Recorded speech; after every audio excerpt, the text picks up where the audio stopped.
each of the sannidhis that are contained within the temple, and the story, the background, where the murtis themselves originated from.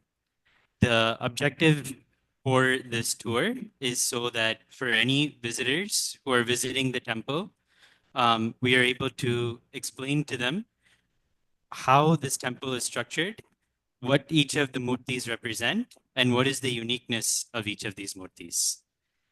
So with that, perhaps we can start with the Mula Murti, Sri Rajarajeswari Amba.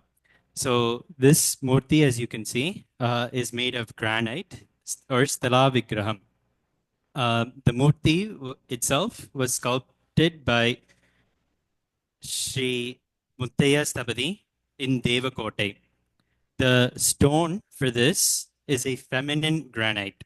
So within granite itself, there are two types of stone. One, or rather three types of stone. First being feminine, which has a higher content of silicon dioxide. And when it's referenced as feminine, what is meant is when the murti is tapped or the stone itself is tapped, it resonates at a higher pitch. Whereas a male stone contains a higher content of FeO4 or has a higher iron content. Those, as you'll see for Ganapati, when they are tapped, they resonate at a lower pitch. So if it's a feminine murti, as the Rajarajeshwari murti is, it ideally a feminine stone is chosen. Um, this Rajarajeshwari murti, another unique aspect of her is the way itself she's positioned. So you'll find that her left foot is down and her right foot is crossed on her lap.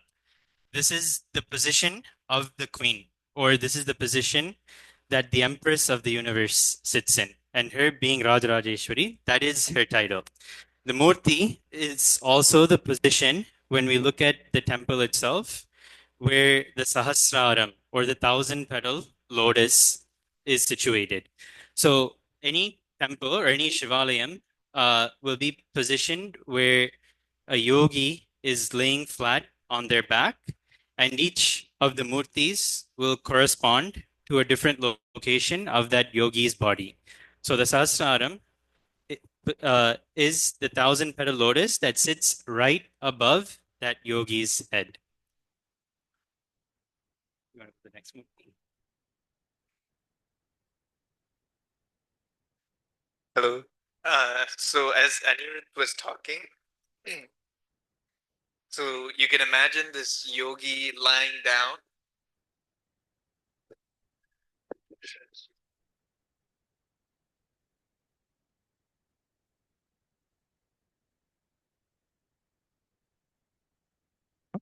Okay. So as Anirudh was talking about, the yogi that's in repose is what this temple is made from.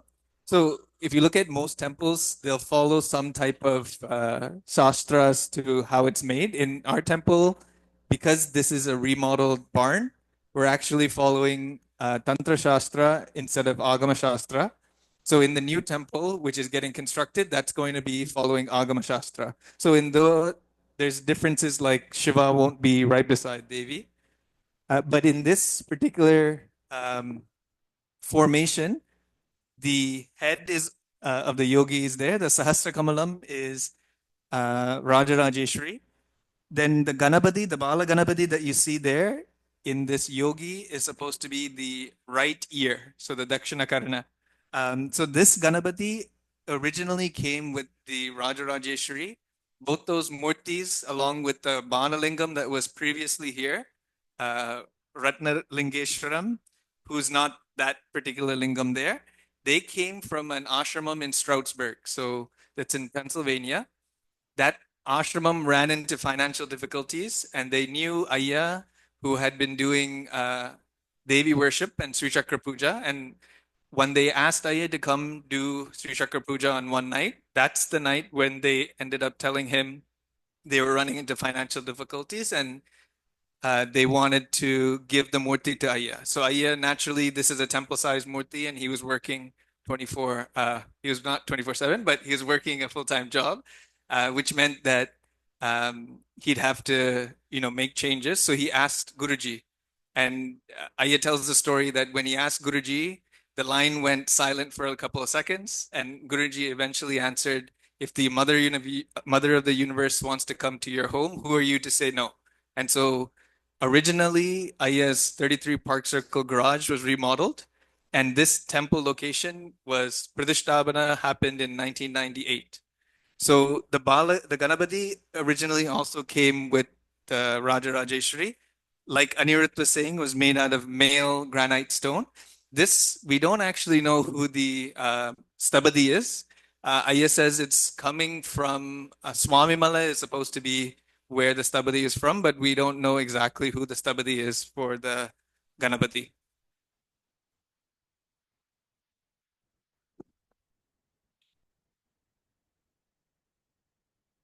So the next murti we'll look at is Prana Shakti.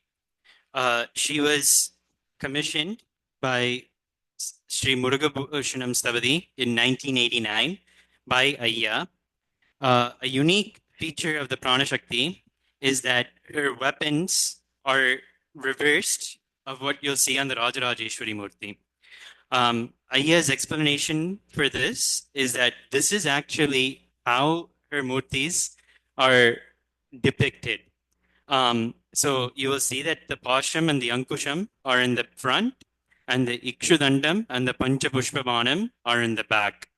The connotation here is that the Pasham and the Ankusham will guide the devotee or give them the interest to come towards the Devi or to have the interest to worship and be steered towards the worship. Once they have that interest and they have been guided towards her, then she exposes them to her her Chaitanyam, and now the worship for the corresponding deities in the Panjapushpam and the Ikshudandam is then permitted. This murti, again, is very unique. There's no other murti where these weapon positions are found in. She is then mounted on a Kamadhenu. This Kamadhenu was from Pondicherry, made from a single jackfruit tree. So the jackfruit tree itself was cut and the murti was sculpted when the tree was in full bloom.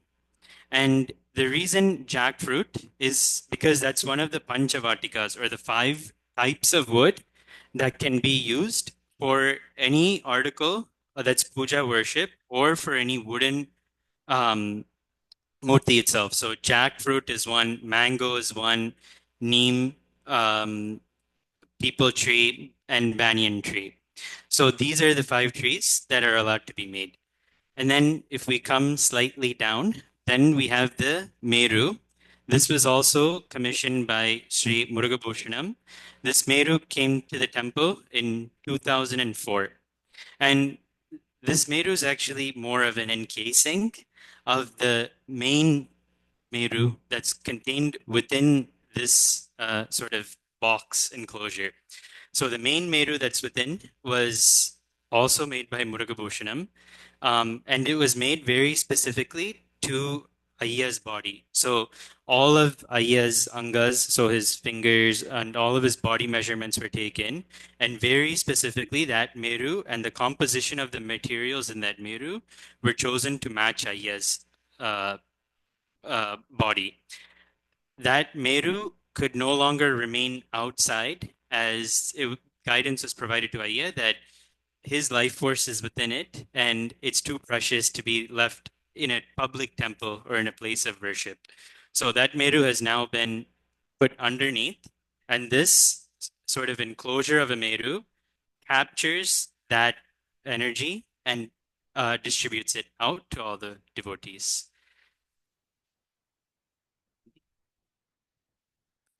I think Anirudh was talking about how the different measurements of the Meru. So it's called a Pramana Meru because all of the bone measurements were measured. But typically, we talked about granite murtis and these other murtis that you see. Most of them are gold plated because that's much easier to take care of and also much more nicer to look at. But underneath most of these murtis that you see, they're made out of panchaloham. So there's five different metals that go into the composition. And whoever the yajamanam or whoever is commissioning the murti, you usually do the commission based off of your own horoscope. So based off of your horoscope and which planets are ruling. So the five metals, sometimes different traditions vary, but usually it's gold, silver, copper, iron, and tin or zinc. And so each one corresponds to each different Navagraha. And so for all of the commissions that Ayya made, his horoscope and his birth chart was used in the quantity and the compositions. So most of these murtis that you see, except for the Meru that's already there, that was something that Murugabhushanam already commissioned. But all the other murtis, they have that composition.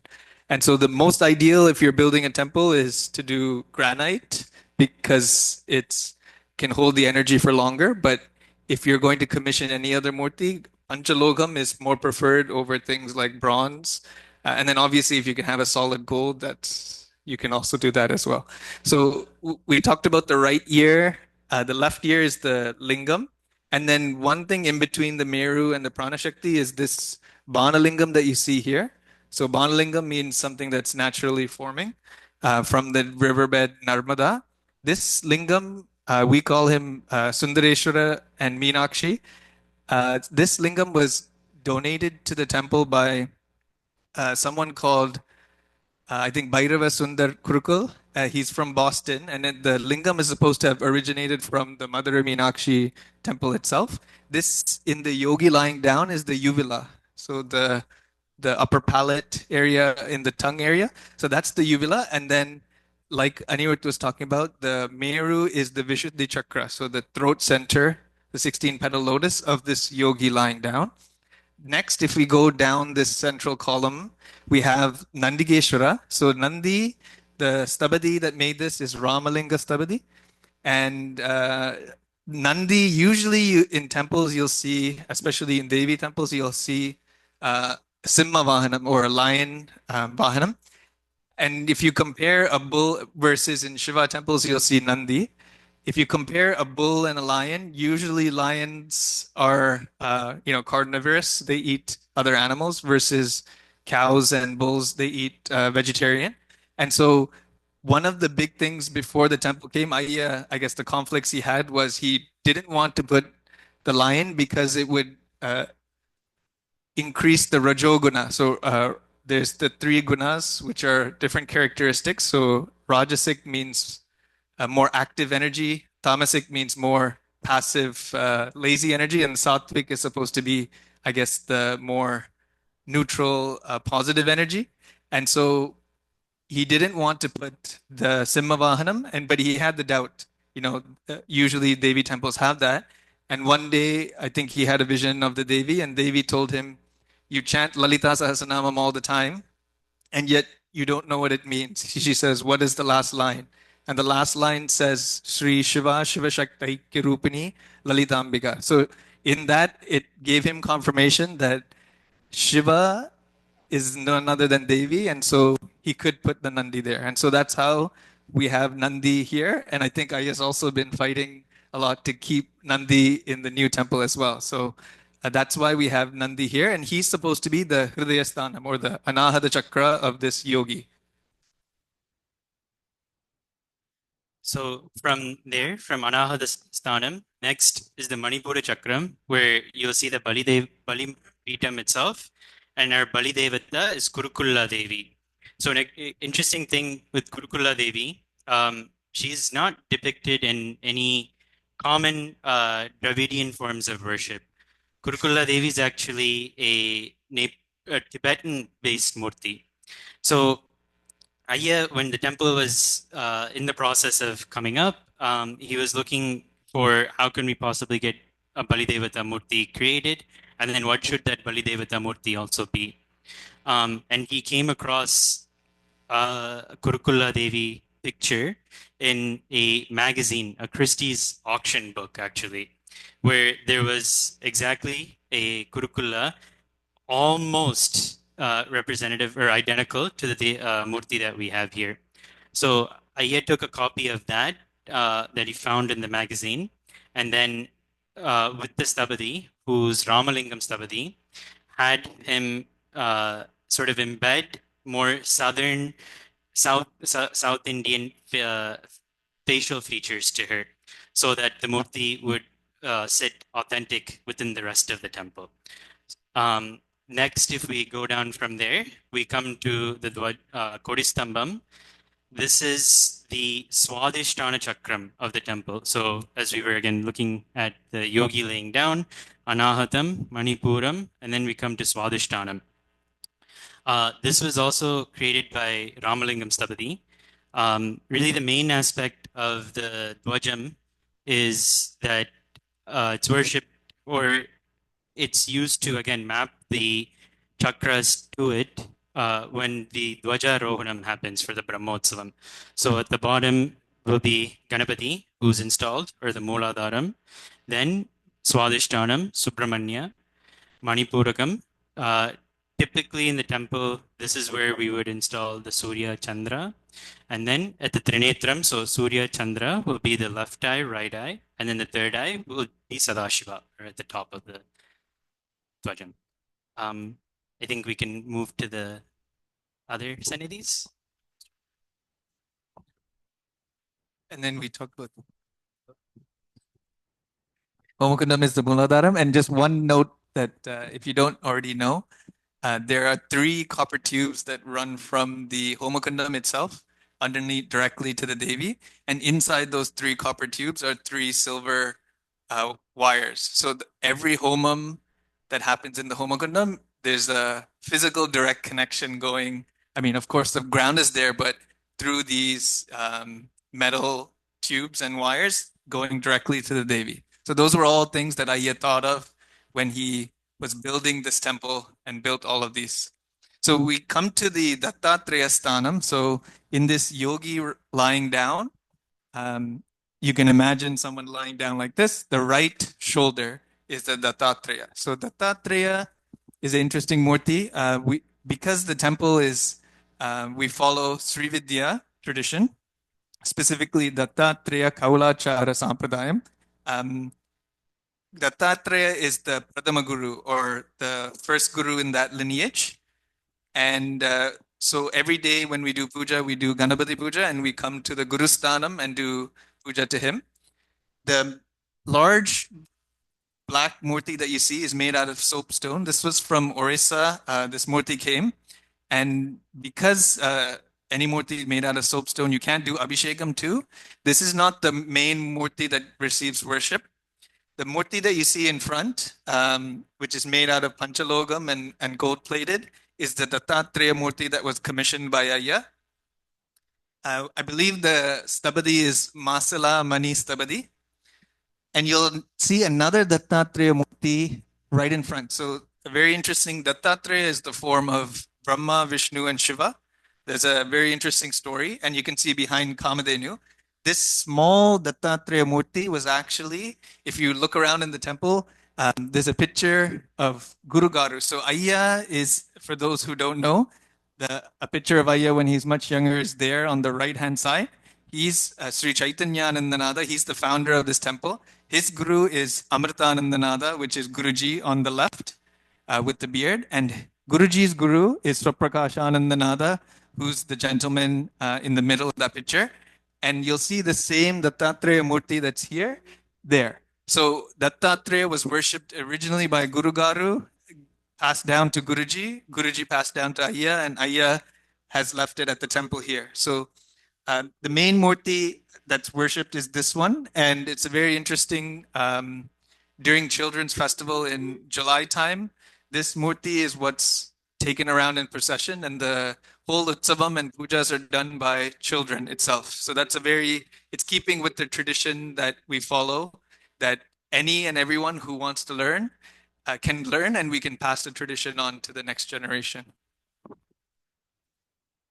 So next we can go to Arthanari. Or actually, before we go to Arthanari, maybe just one last fact on Dattatreya. So this Dattatreya is a Shiva Datta Dattatreya. So the Shiva is in the middle. Normally, if like even if you look at the soapstone murti, you'll be able to see they're Vishnu Dattas. So they have Vishnu in the middle. So that's a little unique feature of this murti.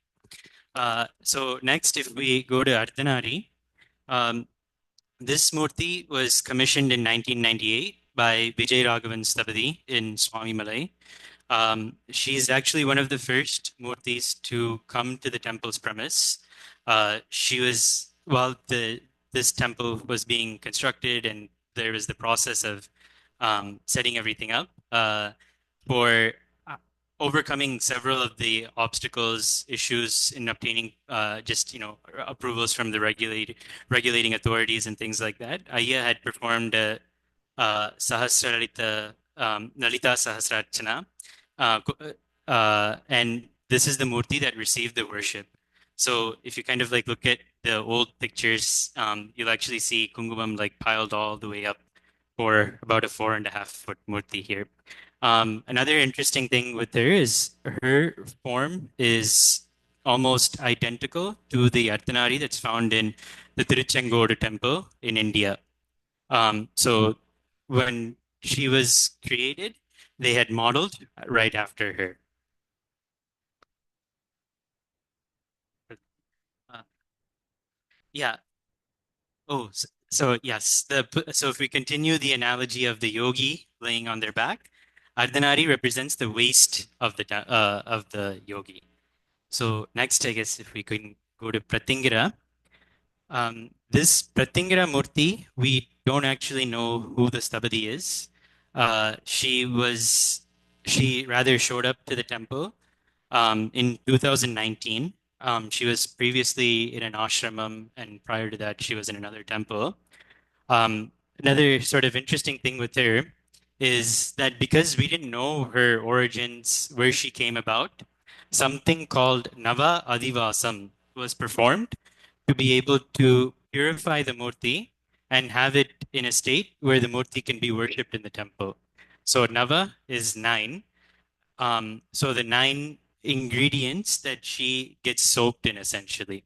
So for 24 hours, she is soaked or dunked in water. Then for another 24 hours, she's placed in milk, then in yogurt, ghee, honey, fruit juice, uh, flowers, navadhaniyam, and cooked rice. Once this process is completed, now the murti is considered purified and in a state where she can be energized and worshipped within the temple. So if there's any murti where origins unknown, who was the previous worshipper, or was just commissioned, this process to ensure that they can be safely worshipped in the temple has to occur. Um,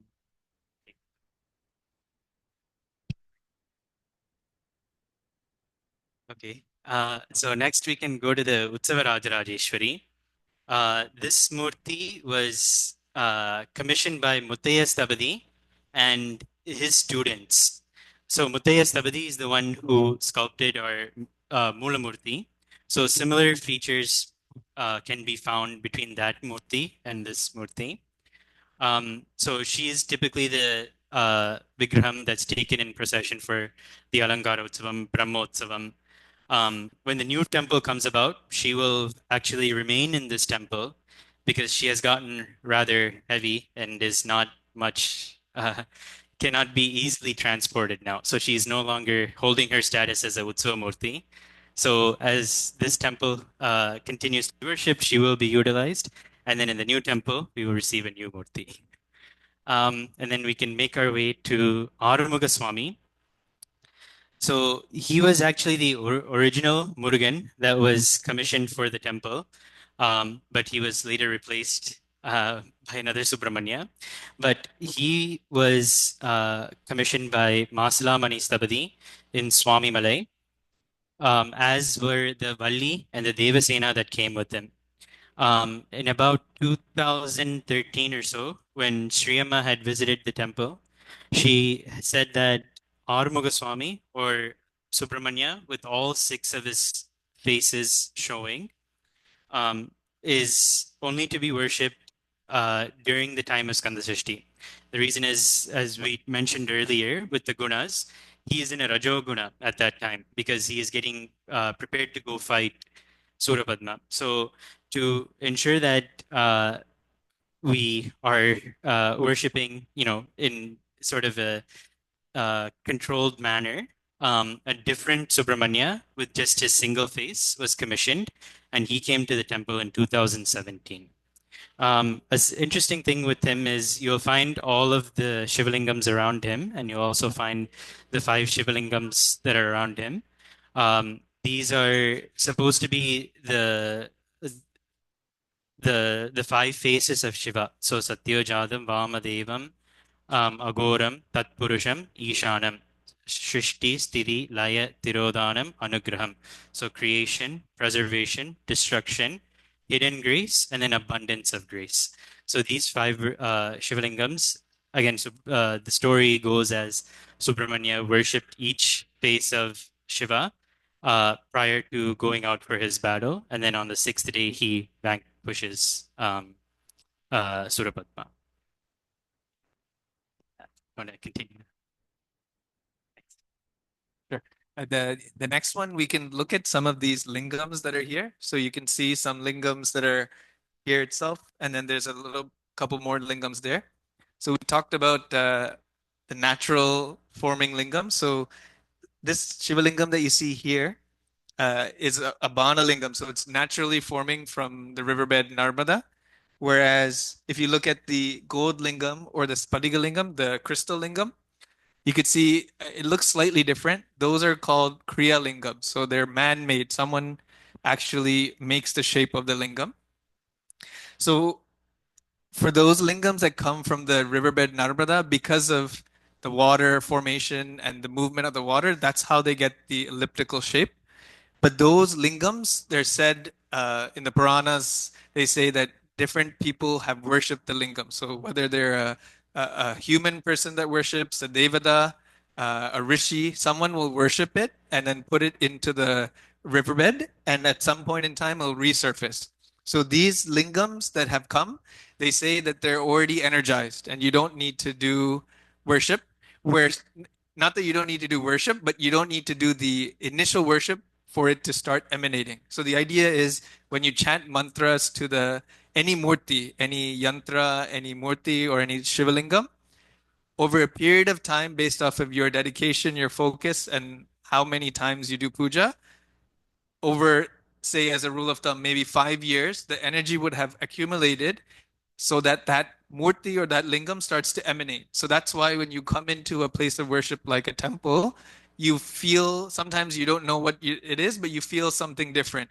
That's the reciprocal energy that's coming from the murti out. And so these bana lingams are said to be already emanating, whereas the kriya lingams, you need to do sustained worship for it to happen. So the Spadiga lingam is very interesting.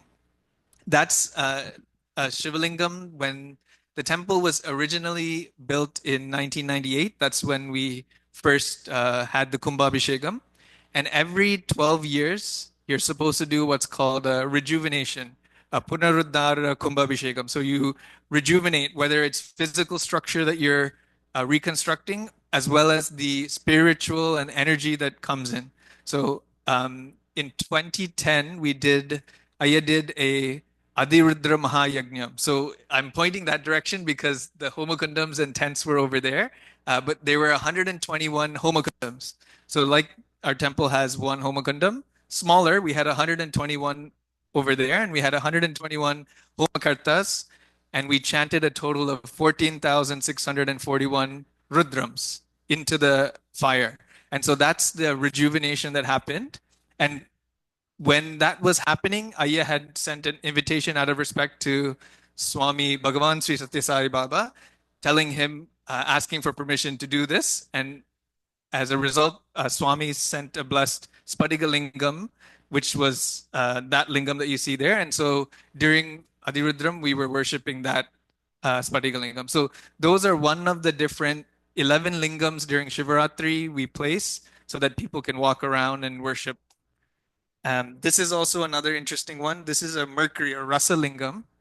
So typically, mercury is um, a liquid at room temperature, but because of the different herbs that are put into it, they make it into a solid. So this is one of two rasalingams. There's another rasalingam that you'll see in front of the Bhairava Sannidhi.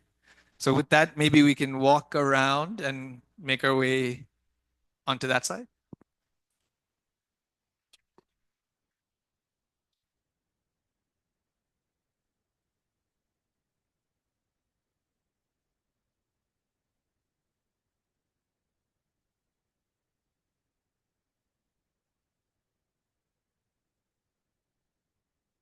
Maybe this is a good time. I know we've been both talking for a while, so if anybody has any immediate questions, maybe we can talk about that. We've been going on for a while, but in case anybody had any immediate questions. So typically, there's a town. Again, this is based off of what Aya has taught us. There's a town called Amarkantak where they're famous for having people who actually dive into the river to fetch, but it's not as easy. Like people will go down and you may not find. Um, I think Aya was telling a story about how one of the lingams in Sri Lanka, they were looking for a new Shivalingam and they had gone to Amarkantak and Narmada River looking for a new lingam because the previous one was cracked or something happened. And they weren't able to find. On the way back, they came and saw Kanchi Mahapariva, so Sri Chandrasekharendra Saraswati, and he told them, go to this one particular location, ask this one guy. And when they went to that location, found the one diver, he was able to go down. And when he surfaced from his one dive, he was able to find. So I'm sure you can, but again, you need to find the right people and have the know where to go.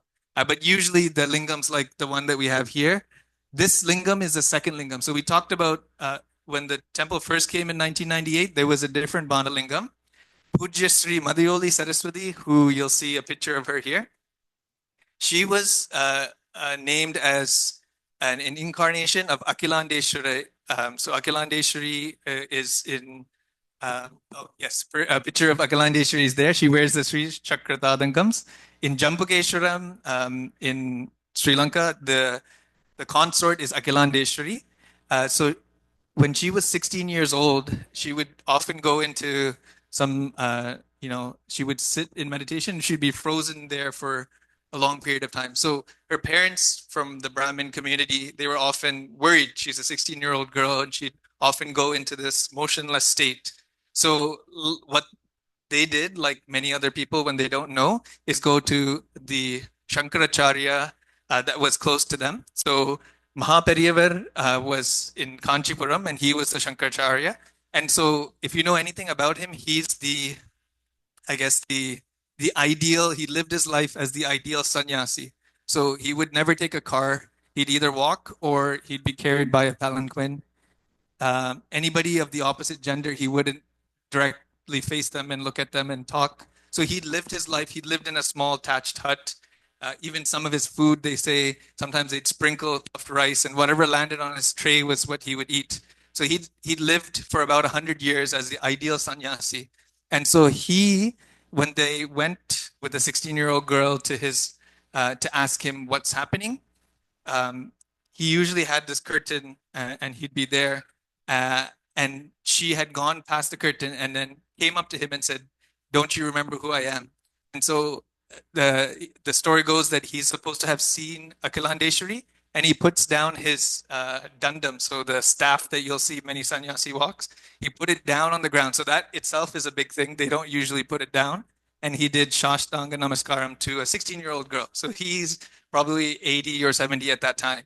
So you can imagine that. And he proclaimed her as the avatar of Akilandeshwari. And so she has been guiding Aya through every part of the process of this temple. She sat where the exit sign, you see the door there. When the barn was first here, she sat there and did the Bhumi Puja. So the first puja of this property, and she's been guiding Aya. So when she came to the temple once, around 2009, 2010, I don't know exactly when, she had seen that the previous lingam had a crack. So any murti that has any chip or crack, especially a Banalingam, you can see the elliptical shape is very important. It's not fit for worship. And so she had advised Aya to go to India, and I think it was Delhi. They were there, and she said, "Go to this store. They have many lingams. You choose whichever lingam, and you come." So Aya had gone there. He'd gone through. He was saying that the whole store was filled with lingams, and eventually he found this one lingam, and he said, "Okay, I'm going to. I want this. I like this lingam, but I have to make sure with Amma." And then the store owner said, "No, she came yesterday. She chose this exact same lingam." And you could see the blue color. So we call him Nilakanta Pranalingeshwara. But the blue color is because of the material called lapis lazuli. And so around 2011, I believe we installed this lingam, and the previous one was set to any type of river. Anytime you have a murti that's broken, you're supposed to keep it by a riverbed. It's not fit for worship. So that's a story about Sri Amma that you see here. So if you've heard us say Sri Amma, that's who we're talking about. The Nataraja and Shivakami. The Nataraja, I believe, came to our temple from a different location. It was actually found by some store side. It wasn't in a place of worship, and they had come and given it to us. And because of the large nature of the Nataraja, you should never keep a Nataraja alone by himself. You can see that he's in Tandavam and he's usually dancing. And so we commissioned the Shivagami. I believe, is it Rama? Vijay Raghavasnavadi. So the same person who did the Ardhanarishvara is the one who sculpted the Shivagami. And Nataraja, if you see any Shiva temples, especially Nataraja, you'll see he has Nayanmars, four specifically who are in front of him. Usually 63 in every Shiva temple you'll find. In our temple, it's very interesting. We have 63, but we also have 15 others. They're called Tohei Adiyalkal. So we have 63 plus the 15, so 78. And I believe, I don't know if Sekalar is also a part of that 78, or is it 79? Oh, he's about the 78. So we have 78 Nayanmars that you'll see there. Um, Um, yeah, so we mentioned earlier we don't actually know sort of the origins of the Nataraja, who was his sculptor, but he originally landed actually in a Vishnu temple. And as Anagan mentioned, such a large murti, again in a Vaishnava temple, they were scared of him. So he was just sitting in a closet without receiving any worship for almost 2, 3 years. And eventually he was brought to our temple. And again, as Anagan mentioned, we can't just worship a Nataraja by himself. Nataraja's form is innately in layam or dissolution. So to balance that effect, uh, Sivagami comes along with him so that the Prakriti, the creation force, and the Purusha are in equal balance, making sure that the temple, the devotees of the temple, don't experience any challenges in one way or the other. So next we can move to the Navagraham.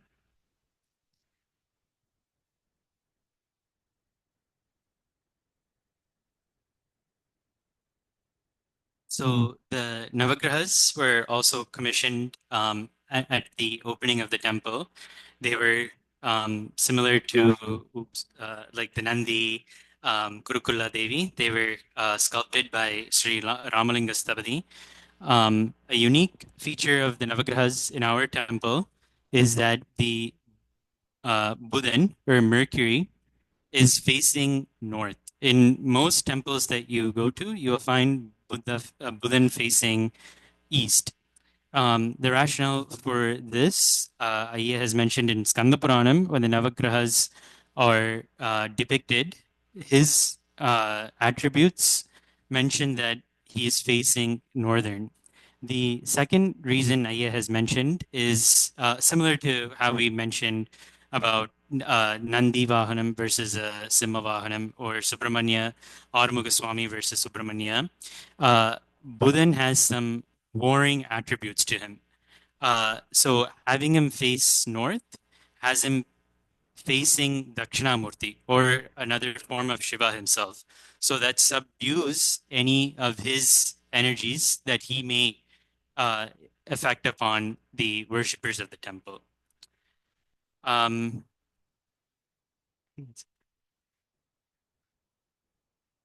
yeah, and then you'll find again the Ganapatis at each quadrant of the Navagraham.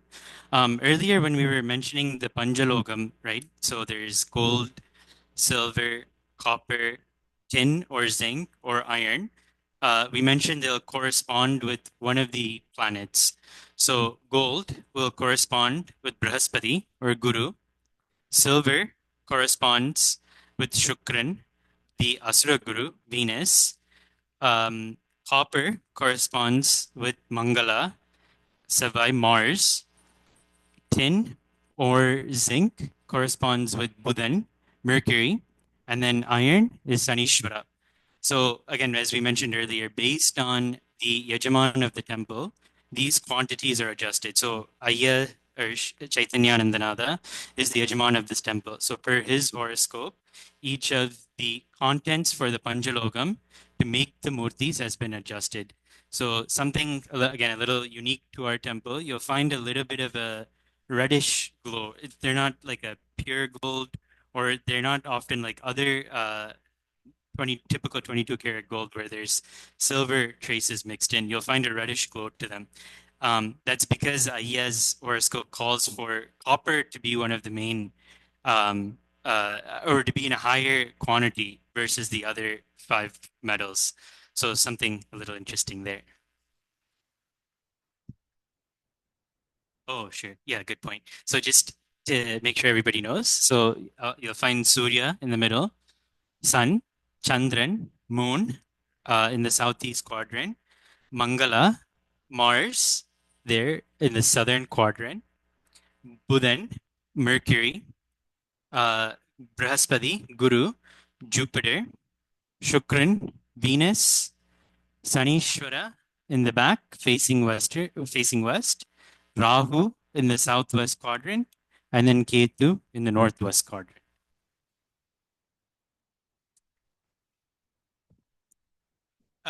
And I think you mentioned this is the stomach of the yogi lying down. So we're still not gone from the yogi that's lying down.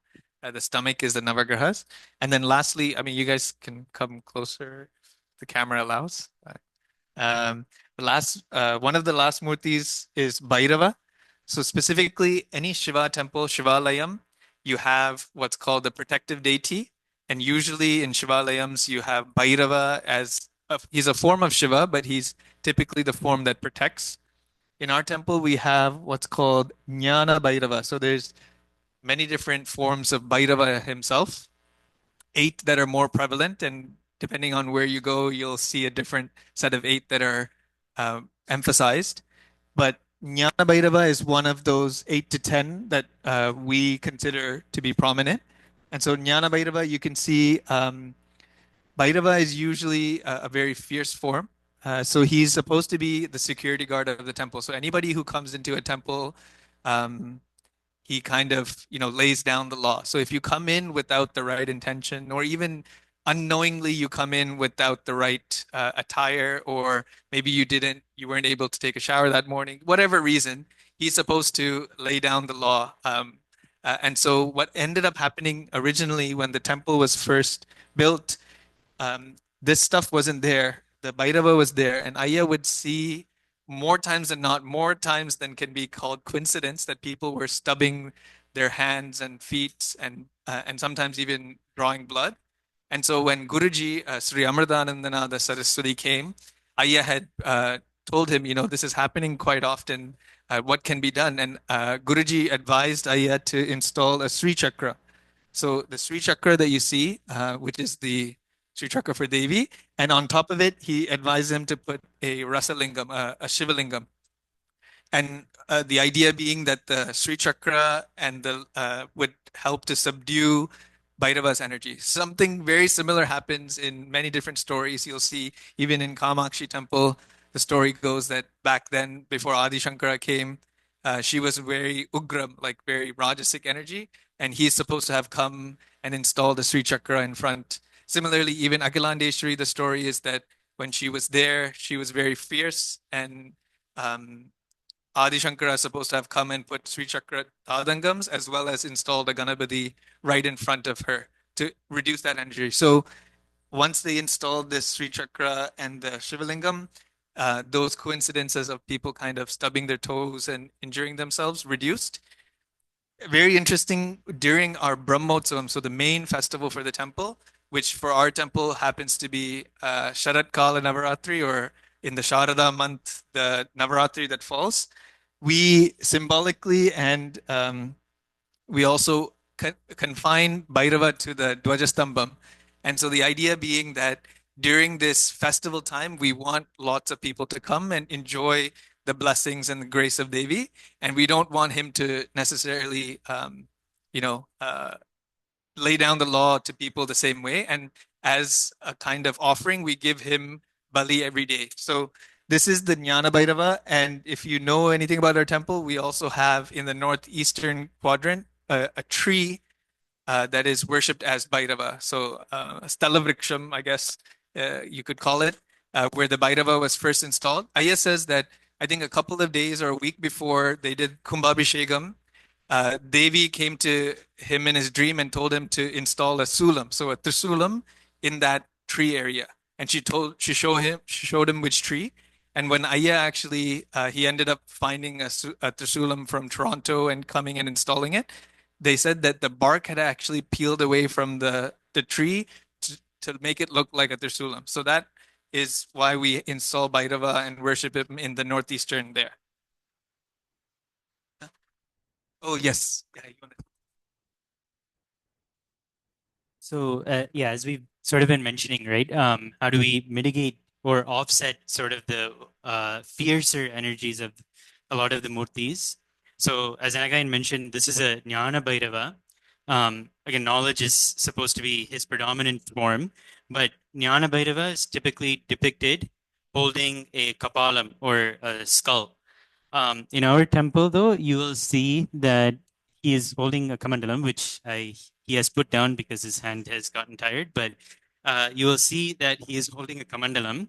This was again a unique attribute that Ayya had included to offset him, so that more of his teaching wisdom and those elements would come across versus the more fiercer elements.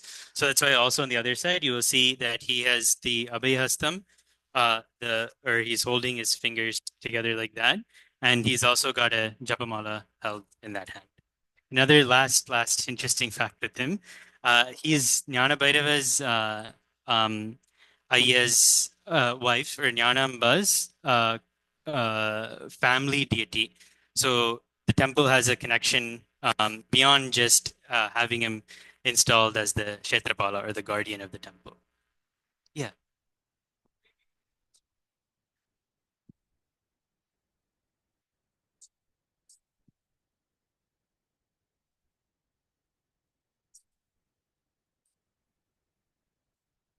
I think that's where.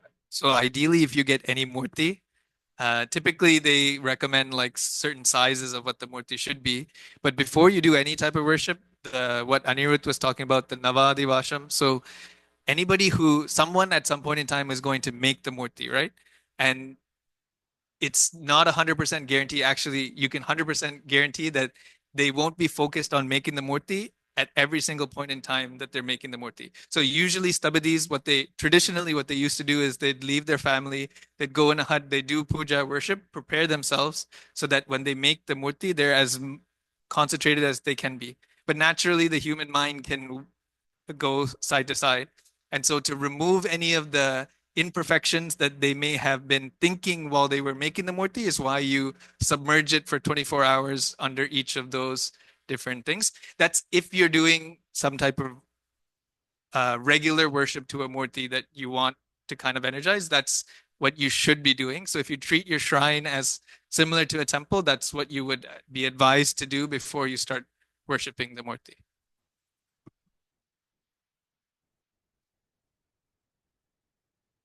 Think we've covered a lot of the murtis in the temple. Oh, yes, one more. Venadurga will.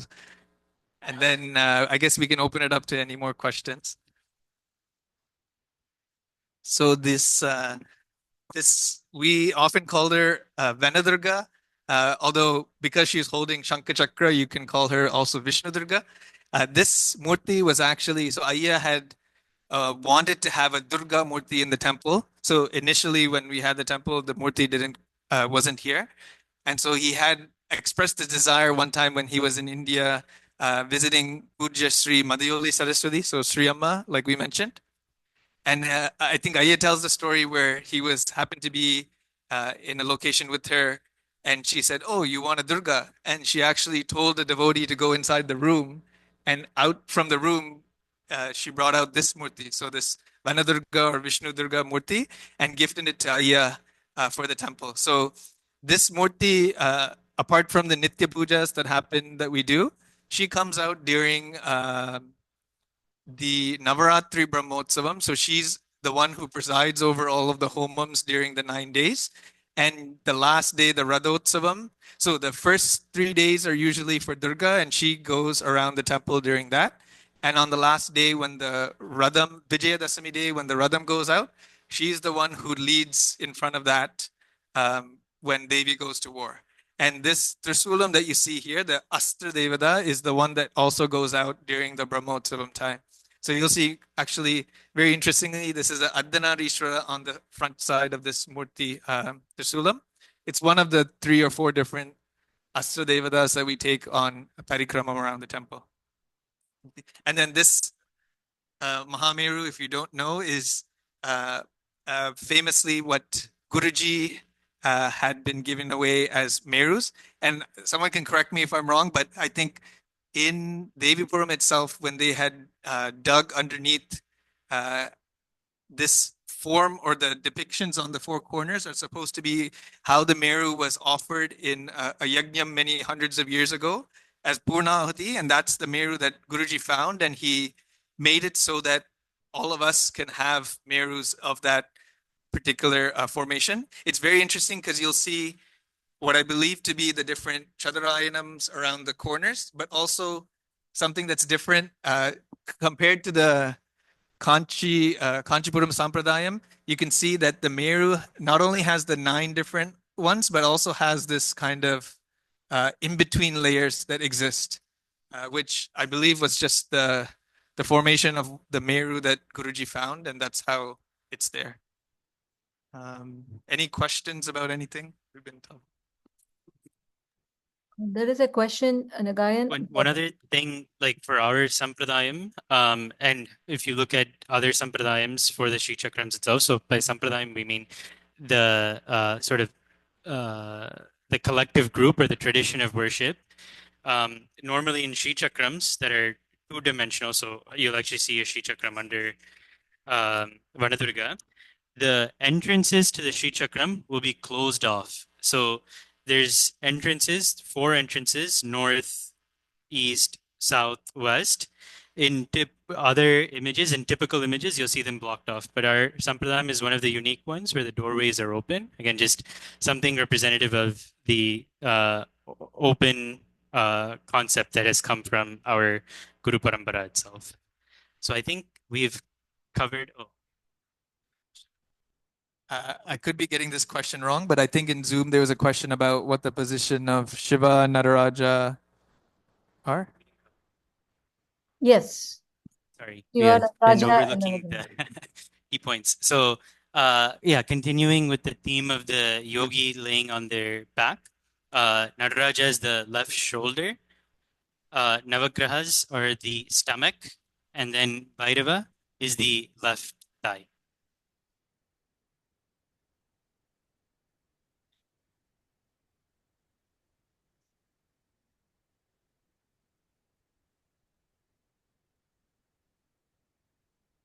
Yeah, so as you'll see, like the yeah, so the question, sorry, for those online, should the mouth of the Shivalingam or the yoni or avadiyar, as it's called in Tamil, should that be facing north? Yes, the flow when you've done abhishekam to it will flow out facing the northern direction. Correct.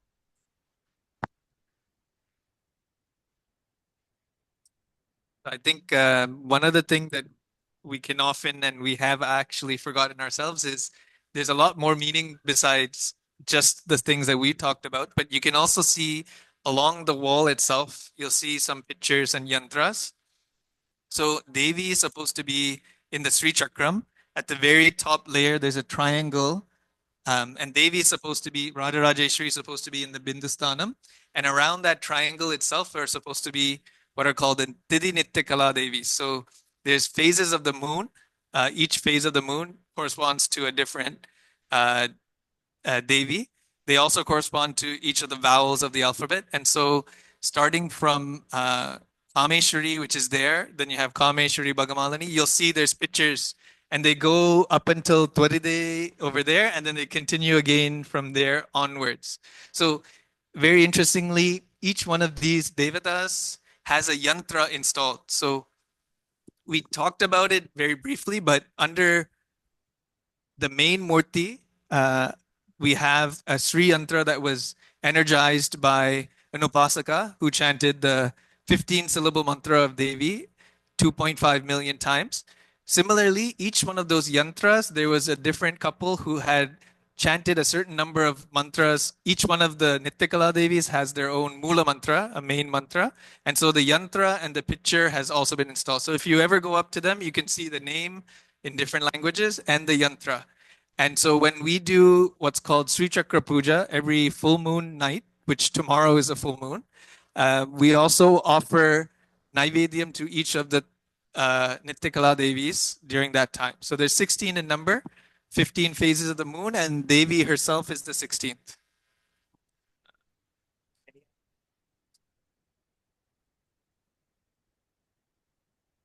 Yeah.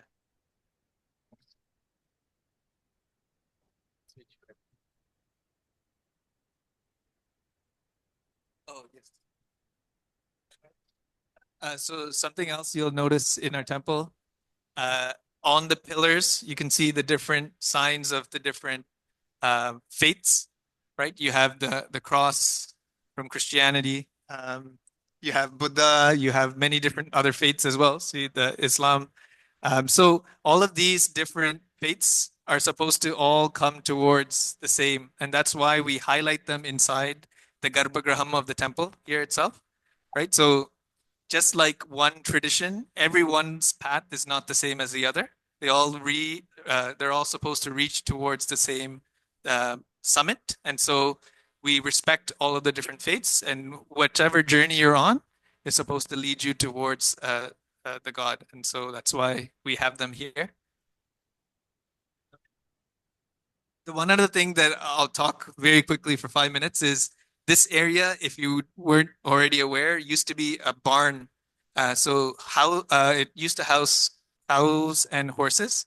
So this property itself, back in 1995-ish, when Aya had begun the search to find a new property. So we mentioned the Ganapati, Devi, and Shiva used to be in Aya's house, 33 Park Circle.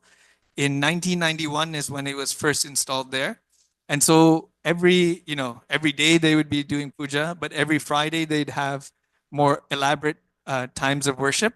And so there'd be a lot more people that used to come. And there was a suggestion from the town that, this is a residential area and not to use it for place of worship.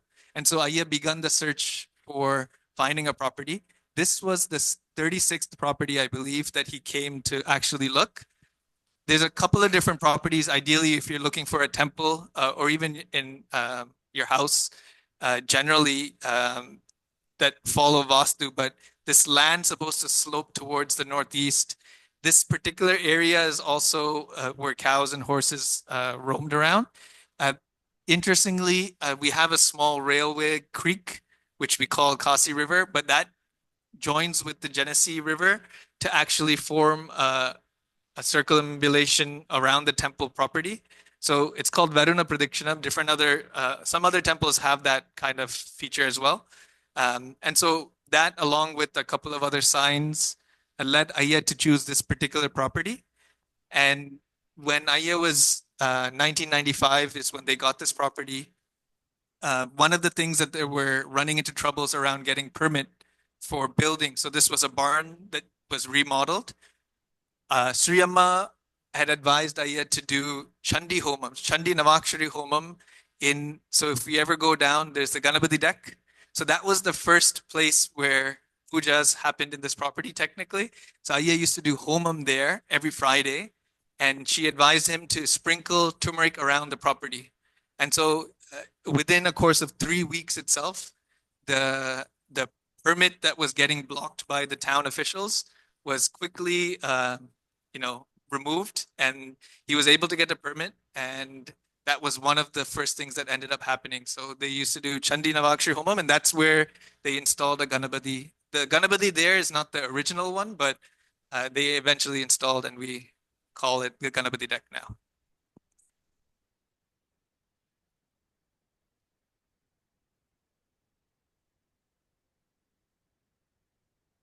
The question is, why do you do Namaskaram facing north? Which, if anybody knows. So typically, like Anirudh was saying, if you ever look at a Shivalayam, the main Mulasthanam is supposed to have the Avadaya facing north. And so typically, I believe you're always supposed to do Namaskaram in a temple past the Dwajastambam, and you're supposed to face north, I believe, because you're facing the Guru Sthanam and you're doing worship that way. But if someone has another answer that's a bit more elaborate, then.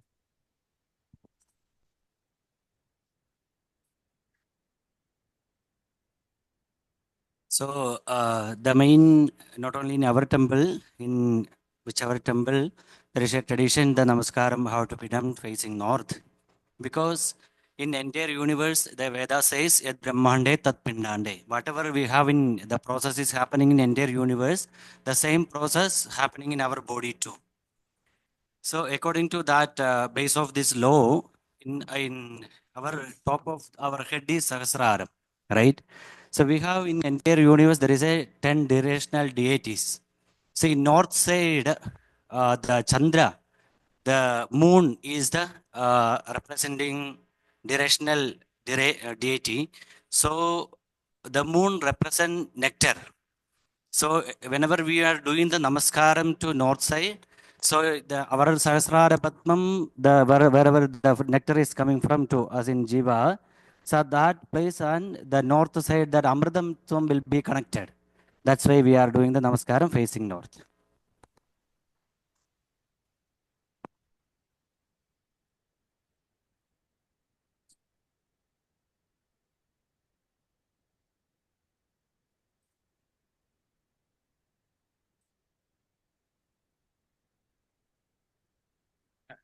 I don't know in which side. In scientifically, it is the Earth is not like the same this trend. Lightly like this, the curve axis. So when we are sleeping the north side, we are sleeping like this. Yeah. So it will not good for our body. Yeah. For according, one more reason is there, the electrostatic energy something is there. It will not get rhythm to our body and this one. Then we are sleeping lots of time. Yeah, so the question was, why don't you sleep facing north? And that was the answer.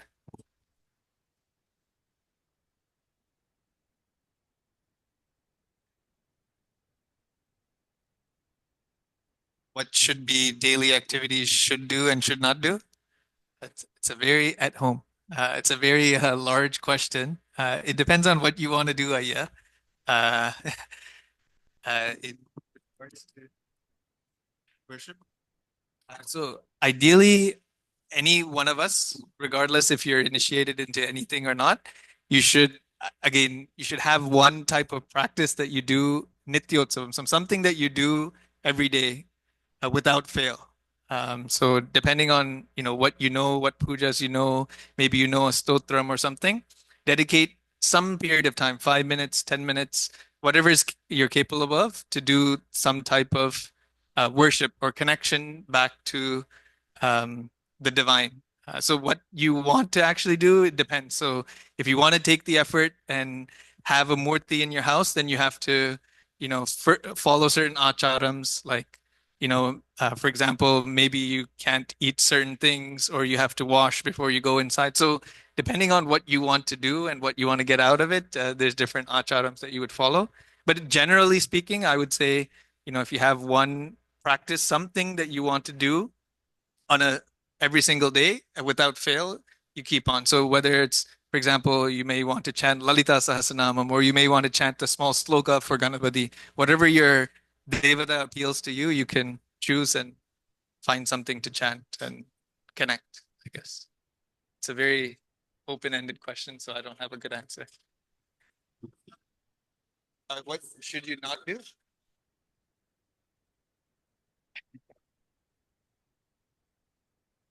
Anybody's phone? No? Okay.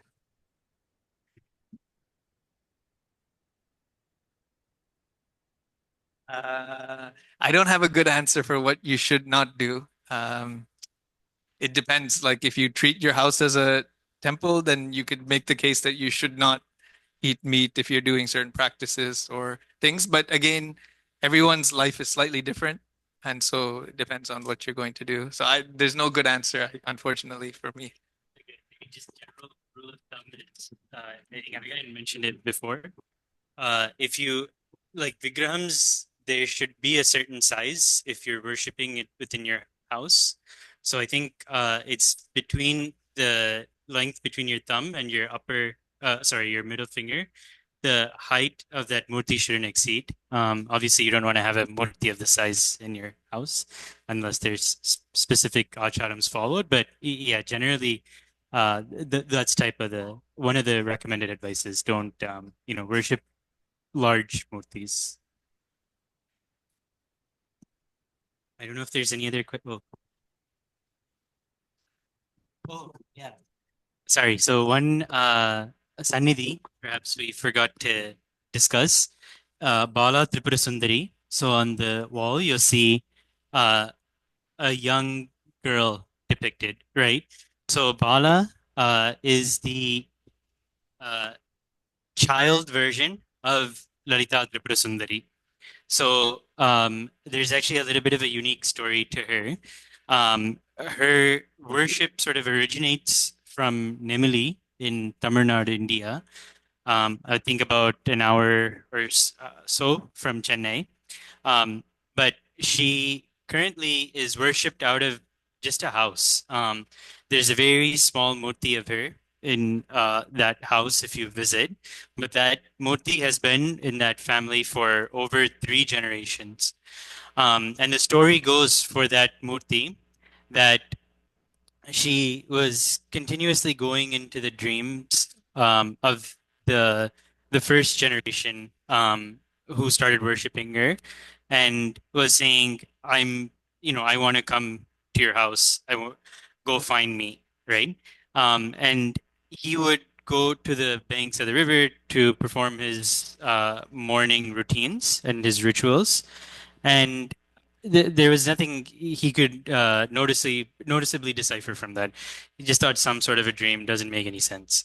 Then one time when he had gone and it was actually quite a bit of flooded area, he happened to find the small murti, and then that was taken back to his home and then worshipped for now coming up on 3 generations. This picture itself was drawn by I think in Australia, if I'm not mistaken, a devotee in Australia.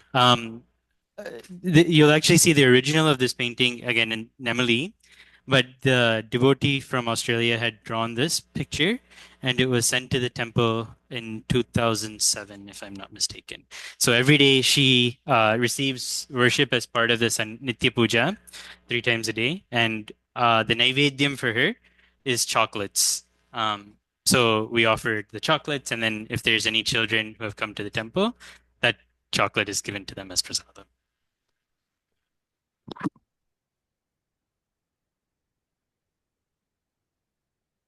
So I think with that we can conclude. If there's any further information, there's a great video on YouTube which Aya has actually done of the temple tour.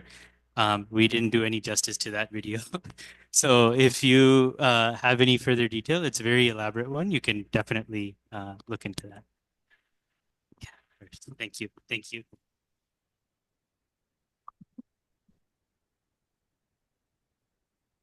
Thank you.